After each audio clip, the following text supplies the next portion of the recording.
सोचिए, एक ऐसा वक्त जब ना कोई इंसान था, ना शहर, ना जुबान, ना तारीख, ना दिन, ना रात, ना साल, ना सदी। सिर्फ अल्लाह मौजूद था और उसके सिवा कुछ भी नहीं था। सवाल ये था, क्या अल्लाह के सिवा भी कुछ मौजूद था? नबी सल्लल्लाहु अलैहि वसल्लम ने फरमाया, अल्लाह था और उसके साथ कुछ भी न था। ये वो लम्हा है जहाँ इंसानी अक्ल रुक जाती है और ईमान बोलता है। दुनिया के हर शय का वजूद अल्लाह के इल्म और हुक्म के तहत था। कोई चीज़ इत्तेफाक से पैदा नहीं हुई, सब कुछ मंसूबा बंदी के तहत था। फरिश्ते नूर से पैदा हो चुके थे, अल्लाह की इबादत में मसरूफ़। जिन्नात भी ज़मीन पर मौजूद थे, कुछ ने फसाद किया। ये वो दौर था जब ज़मीन इंसान के बगैर एक मुकम्मल निज़ाम पर कायम थी। हर लम्हा अल्लाह के इल्म में पहले से मौजूद था। हर हरकत, हर सांस, हर वाक़या अल्लाह के इरादे के ताबे था। ये हकीकत ईमान को मजबूत करती है और इंसानी आजिज़ी की याद दिलाती है। ज़मीन, आसमान, पानी, हवा, रोशनी सब मौजूद थे, मगर इंसान की आमद से पहले दुनिया एक मंसूबे के तहत थी। फरिश्ते ज़मीन पर अल्लाह की इबादत में मसरूफ़ थे। जिन्नात भी ज़मीन पर मौजूद थे, कुछ ने फसाद किया। ये वाक़या इंसानियत की इब्तिदा से पहले की हकीकत को बयान करता है। हज़रत आदम अलैहिस्सलाम पहले इंसान, पहले नबी और ज़मीन के पहले खलीफा थे। लेकिन कुरान हमें बताता है कि इंसान इस दुनिया का आगाज़ नहीं था। ज़मीन, आसमान, पानी, हवा, रोशनी सब मौजूद थे, मगर इंसान की आमद से पहले दुनिया एक मंसूबे के तहत थी। फरिश्ते ज़मीन पर अल्लाह की इबादत में मसरूफ़ थे। जिन्नात भी ज़मीन पर मौजूद थे, कुछ ने फसाद किया। ये वाक़या इंसानियत की इब्तिदा से पहले की हकीकत को बयान करता है। अल्लाह ने इंसान को खलीफा बनाने का इरादा किया। इससे पहले ज़मीन एक मुकम्मल मगर इंसान से खाली निज़ाम थी। ये डॉक्यूमेंट्री हमें ये समझाती है कि दुनिया अल्लाह की मंसूबा बंदी का मज़हर है। हज़रत आदम अलैहिस्सलाम की तख्लीक इंसानियत की पहली हकीकत है। ज़मीन पर हर मखलूक की अपनी ज़िम्मेदारी थी। हर लम्हा अल्लाह के इल्म में महफूज था। इंसान की तख्लीक एक मंसूबे का हिस्सा थी। कुरान फरमाता है, मैं ज़मीन में एक खलीफा बनाने वाला हूँ। फरिश्ते इस मंसूबे के गवाह बने। ये इंसानियत के लिए एक सबक आमोज़ कहानी है। आज हम देखेंगे कि हज़रत आदम अलैहिस्सलाम से पहले दुनिया कैसा था। ज़मीन की हर चीज़ की बुनियाद अल्लाह के इरादे और हिकमत पर रखी गई थी।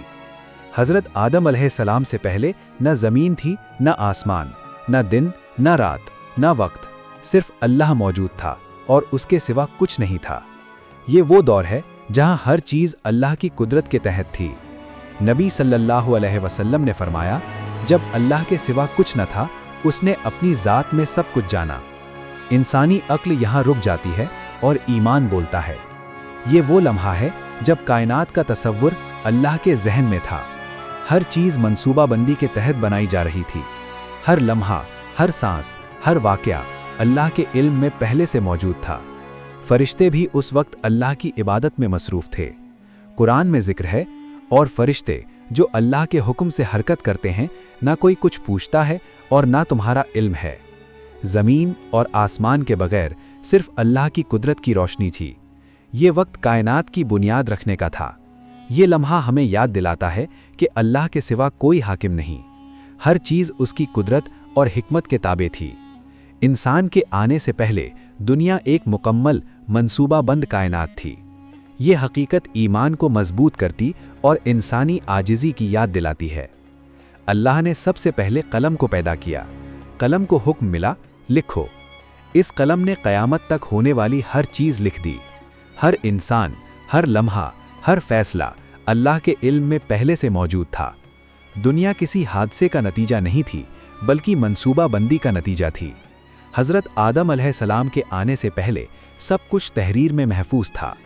कायनात का हर लम्हा अल्लाह के इरादे के मुताबिक चल रहा था। इंसान की ज़िंदगी भी इस मंसूबे का हिस्सा होगा। कलम की तख्लीक से ज़ाहिर होता है कि अल्लाह ने हर चीज़ का इल्म रखा। ये सबक हमें बताता है कि दुनिया में कुछ भी इत्तिफाक से नहीं होता। हर शय की इब्तिदा और अंजाम अल्लाह के इल्म में महफूज है। हज़रत आदम अलैहिस्सलाम की तख्लीक भी अल्लाह के इल्म और इरादे के मुताबिक हुई। یہ وقت انسان کے لیے علم اور حکمت کی بنیاد رکھتا ہے۔ قلم اور تقدیر کی حقیقت انسان کو عاجزی سکھاتی ہے۔ یہ منظر ہمیں بتاتا ہے کہ ہر چیز کا علم اللہ کے پاس ہے۔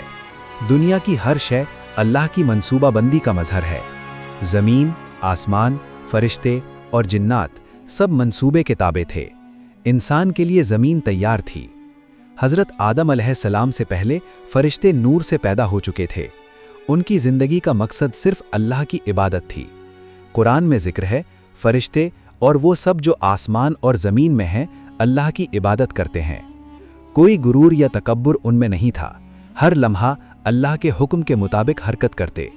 ان کے اعمال مکمل، خالص اور خالصتاً اللہ کے لیے تھے۔ بعض فرشتے مخصوص کاموں جیسے تقدیر لکھنا، کائنات کی حفاظت میں مصروف تھے۔ وہ کبھی تھکتے نہیں اور کبھی غفلت نہیں کرتے۔ حضرت آدم علیہ السلام کی تخلیق کے وقت فرشتوں نے سوال کیا۔ اللہ نے فرمایا، میں زمین میں ایک خلیفہ بنانے والا ہوں۔ فرشتوں کی یہ دنیا انسان کے آنے سے پہلے ایک مکمل نظام تھی۔ ہر فرشتہ اپنی ذمہ داری کے مطابق عمل کرتا۔ ان کی زندگی مثال تھی عاجزی اور اللہ کے خوف کی۔ جنات کی دنیا بھی اس وقت موجود تھی، مگر کچھ نے فساد کیا۔ فرشتوں کی عبادت اور انسان کی تخلیق کا تعلق اس دنیا کے نظام سے تھا۔ قرآن میں اللہ فرماتا ہے، اور جب میں نے زمین میں آدم کے لیے پیدا کیا، فرشتے تعجب کرتے رہے۔ یہ منظر ایمان کو مضبوط کرتا اور اللہ کی حکمت کو واضح کرتا ہے۔ ہر چیز منصوبہ بندی کے تحت چل رہی تھی۔ انسان کے لیے زمین تیار تھی۔ زمین پر ہر چیز انسان کے آنے سے پہلے موجود تھی۔ پہاڑ، دریا، جنگل سب اللہ کے حکم سے بنائے گئے۔